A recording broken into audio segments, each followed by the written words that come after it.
আসসালামু আলাইকুম রহমতুল্লাহ। পবিত্র মাহে রমাদান মাস, সিয়াম সাধনার মাস। আর এই পবিত্র মাহে রমাদান মাসে অসংখ্য অসংখ্য মানুষ এক গ্লাস পানি খেয়ে ইফতার করছেন, শুকনো চাল ভিজিয়ে গুঁড়ো করে সেহরি খাচ্ছেন। আফসোস হচ্ছে আমাদের আশেপাশে থাকা যে প্রভাবশালী, যে আল্লাহ রাবুল আলামিন যাদেরকে ধন সম্পদ দিয়েছেন, সেই মানুষগুলোও তাদের খোঁজখবর নিচ্ছে না। প্রিয় বন্ধুরা,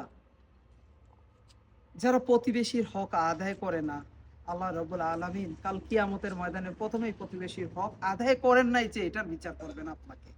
প্রিয় বন্ধুরা, এরকম একজন মা আমার কাছে দাঁড়িয়ে আছেন, যার ঘরে বাজার নেই।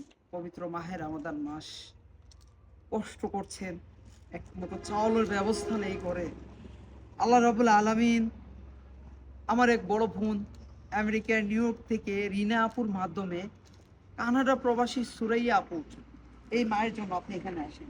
এই মায়ের জন্য সম্পূর্ণ 1 মাসের বাজারের ব্যবস্থা করেছেন। তুমি বস্তাটা নিয়ে আসো এখানে। আজকে আমাদের বাজারে যা যা থাকছে, পেঁয়াজ আছে, হ্যাঁ পেঁয়াজটা ঢুকাও।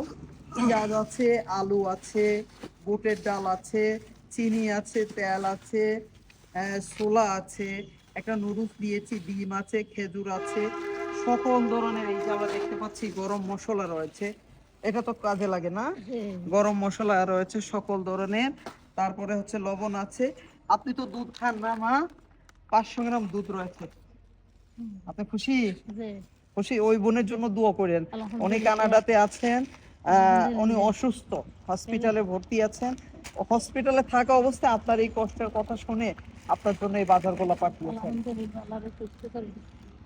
আপনি দোয়া এই যে এখানে আমরা ঈদের বাজার সুদ্ধা ওনাকে সম্পূর্ণ 1 মাসের বাজার করে দিয়েছি, ঈদের দিন যাতে এই সেমাই খেতে পারেন। হ্যাঁ, তারপরে এখানে রয়েছে কিশমিশ, হলুদ গুঁড়ো, মরিচের গুঁড়ো, গোসলের জন্য সাবান, রসুন, মুড়ি, ডিম, তারপরে হচ্ছে 1 বস্তা চাউল। প্রিয় বন্ধুরা, এই পর্যন্ত শেষ নয়, এখানে রয়েছে ঈদের দিন পরার জন্য এই মায়ের জন্য একটি সুন্দর শাড়ি।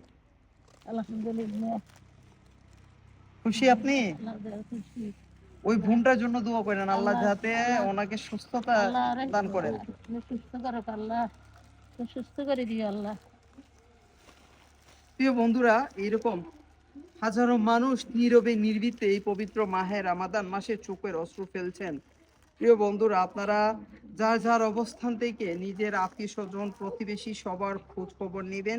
হয়তো আগামী বছর বেঁচে থাকবেন কিনা এই পবিত্র মাহে রমাদান মাস, এই পবিত্র রমজান মাস আপনার ভাগ্যে আছে কিনা আল্লাহ রাব্বুল আলামিন ছাড়া কেউ জানেন না। প্রিয় বন্ধুরা, তাই আপনার প্রতিবেশী যেন না খেয়ে রোজা না রাখে, ইফতারের সময় যেন 1 গ্লাস পানি দিয়ে ইফতার না করে, অন্তত পক্ষে একটি খেজুর যেন ইফতারে থাকে, সেই খোঁজ খবরটা রাখবেন।